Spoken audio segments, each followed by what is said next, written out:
वशिष्ठ जी ने राम जी के वनगमन से कोई सीख नहीं ली थी, वह पुनः अपने आचरण की पुनरावृत्ति करते हैं। तुलसीदास जी लिखते हैं कि सुदिन सोधि मुनिवर तब आए, फिर पंचांग देख करके आए थे, घर से निकले थे, कोई अच्छा दिन देखे, चलो भरत के पास जाना है, उनको राजा बनाना है। वो उन्होंने मुहूर्त राम के लिए भी देखा था। और सचिव महाजन सकल बुलाए, और भरत जी को समझाते हैं, सुनहो भरत भावी प्रबल, बिलख कहो मुनिनाथ, और लाभ हानि जीवन मरण, जस अब जस विधि हाथ। भरत, अब तुम इस चिंता से मुक्त हो, कर्तव्य है वह बड़ी सी बड़ी पीड़ा से दूर कर देता है व्यक्ति को। राय और राज पद तुम कहो दीन्हा, पिता बचन फुर आय सुकीन्हा, कि तुम पिता की आज्ञा मानो, महाराज की इच्छा थी कि वह तुम राजा बनो, और महाराज ने आज्ञा भी तुम्हारे लिए दी है। तो भरत मौन बैठे रहते हैं। सचिव हैं तब आते हैं, बोलते हैं भरत ठीक है, गुरुदेव की बातों का तुम जवाब नहीं दे रहे हो तो कोई बात नहीं, लेकिन मैं इतना जरूर कहूंगा भरत, कि जय गुरु आयसु अवसी, कहीं सचिव कर जोरी, और रघुपति आए उचित जस, तस तब करब बहोरी। एक काम करो भरत, अभी तो मैं गुरु की आज्ञा मान लो, और जब राम जी आ जाएंगे ना तो फिर तुम्हारी मन की कर लेना, अपनी बात फिर रख देना। तो वो जो गुरु वशिष्ठ के जो प्रस्ताव है, उस पर जो सचिव है अपना मुहर भी लगाते हैं, और भरत को समाधान देते हैं कि ऐसा नहीं है कि तुम राजा बन जाओगे, राम नहीं आएंगे, राम आएंगे फिर से बैठ जाएंगे। भरत पर कोई प्रभाव नहीं, भरत है कि किसी की बातों का कोई असर नहीं होता। सब लोग माता कौशल्या की ओर देखते हैं। गुरु वशिष्ठ कहते हैं कि अब मेरा ज्ञान काम नहीं कर रहा है, माँ आप ही कुछ कहो, क्या पता भरत का आपका असर हो।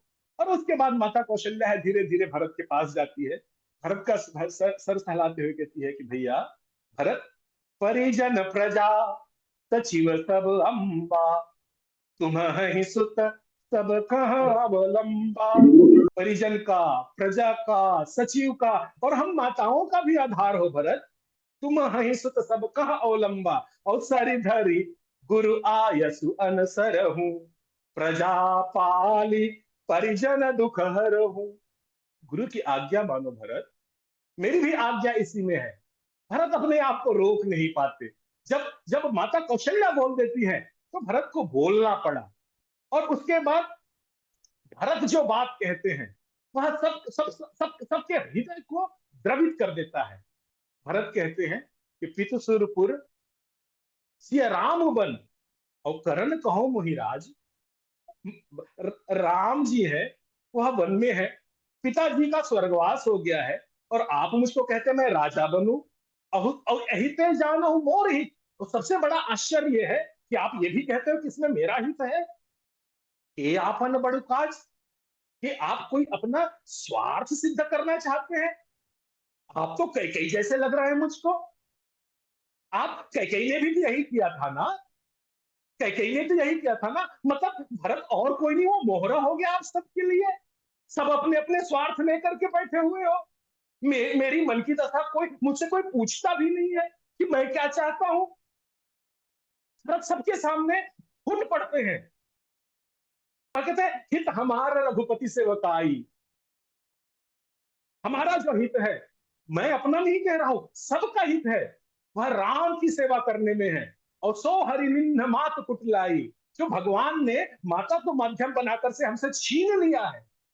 आप अनुभव नहीं कर रहे, आपसे क्या छीन गया है, सिर्फ मैं अनुभव कर रहा हूं।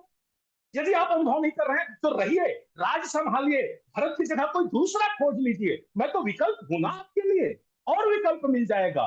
जाऊं राम पहिया यसुदेहु, मुझको आज्ञा दीजिए, मैं राम के पास जाऊंगा। एक ही आंख मोर हित एहु, और यही मेरा हित है।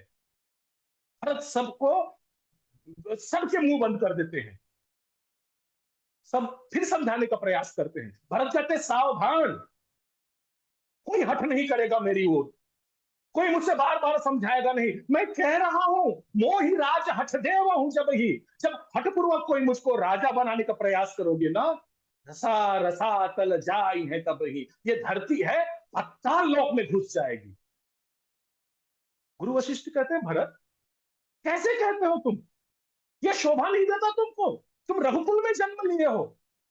भरत कहते हैं हाँ गुरुदेव, आपने तो सुमंगल शोध किया था ना मुहूर्त का, और चारों तरफ अयोध्या में मंगल का वातावरण था ना, राम राजा बनेंगे।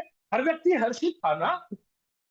मैं तो नहीं था गुरुदेव, आप बताइए कैसा दृश्य रहा होगा अयोध्या का। और सोचिए गुरुदेव, वहां मैं नहीं आया था, मैं नहीं था, मेरे नाम की चर्चा मात्र हुई थी राज तिलक में, वह संपूर्ण मंगल है अमंगल में बदल जाता है, इतना अपशकुन है मेरे नाम में। माताएं विधवा हो जाती हैं, पिता को असमय प्राण त्यागना पड़ता है, अयोध्या के राजकुमार को वन वन वनवासी बनना पड़ता है। ऐसा अपशकुन है मेरे नाम में, नाम की चर्चा मात्र से। आप राजा बनाना चाहते हो, धरती पताल लोक में घुस जाएगी। मोहि राज हठ देव मुझ बही, रसा रसा तल जाई है तबही। गुरु वशिष्ठ समझाते हैं कि इस धरती पर बहुत आतिताई राजा बने हैं भरत, तब तो धरती नहीं गई। बोले गुरुदेव इसलिए नहीं गई कि उनको विश्वास था इस धरती पर एक दिन राम आएंगे। उन उन आतताइयों का राम से कोई नाता नहीं था गुरुदेव। जिस दिन धरती को यह पता चले कि राम का भाई भी दुर्जनों जैसा व्यवहार कर रहा है, तो वह किसके भरोसे रहेगी, वह भी टूट जाएगी। तर्क के ऊपर तर्क देते हैं। गुरुदेव, आप मुझको राजा बनाना चाह रहे हो ना, आप मुझको बार बार कह रहे हो ना पिता की आज्ञा है, तो पिता की आज्ञा क्या थी बताओ मुझे। पिता की आज्ञा क्या थी? अरे माँ का वर क्या था? माँ का वरदान, पहला वर यही था कि देहु एक बर भरता हूं टीका। पहले वरदान में राजा बनाने की बात हुई थी ना गुरुदेव, और दूसरे में राम को वनवास की बात हुई थी। तो आप है जितना विवेक से मुझको ज्ञान दे रहे हैं गुरुदेव, ये विवेक का कुछ अंश उस समय सबको समझा देते कि ठीक है भाई, दोनों वर का पालन किया जाएगा, जो पहले है उसको कर देंगे। तो उस समय आपके अंदर ये बेचैनी नहीं थी मुझको राजा बनाने की। किसी ने भी पहले वर की चिंता नहीं की।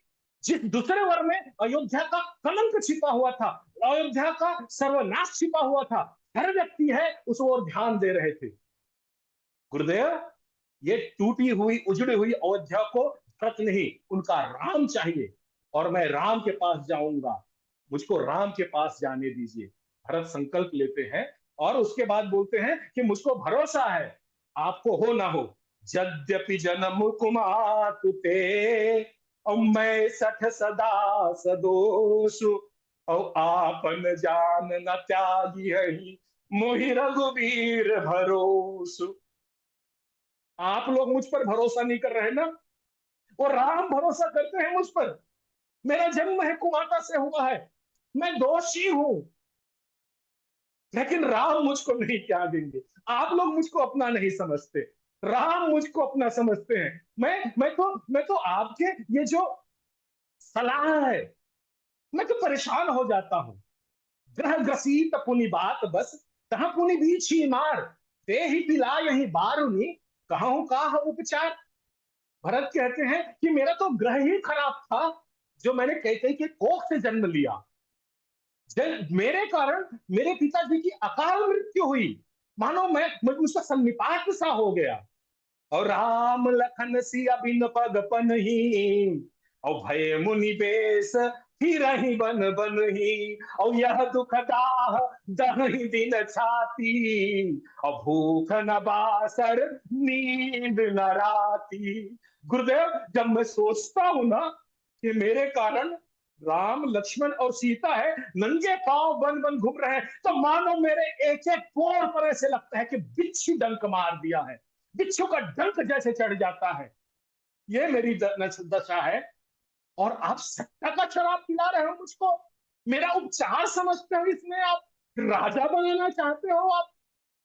जो एक छोटी छोटी बातों को प्राप्त करने के लिए संसारी व्यक्ति जो बड़े बड़े तर्क रखते हैं, भरत उससे भी विशाल तर्क है, अयोध्या के राज्य शासन को ठुकराने के लिए सबके सामने रखते हैं। सब मौन हो जाते हैं, एक भी व्यक्ति है किसी के पास तर्क नहीं बचता, और चारों तरफ करतल ध्वनि बजनी शुरू हो जाती है। भरत की जय जयकार, पहली बार बहुत दिनों बाद अयोध्या में जयकार गूंजने लग जाता है।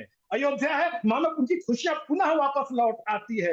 अयोध्या है अपने जो ग्रह से ग्रसित अयोध्या है। सब लोग एक स्वर से कहते हैं कि भरत, हाँ, हम अवश्य राम के पास चलेंगे। ये तुम्हारा मंत्र है, वह सबके लिए कल्याणकारी है भरत। ये शोक के समुद्र में जो संपूर्ण समाज डूब रहा था, संपूर्ण अयोध्या डूब रही थी, भरत तुम उनके लिए जहाज बन गए, तुम उनके लिए अवलंब बन गए। भरत की जय हो, भरत की जय हो।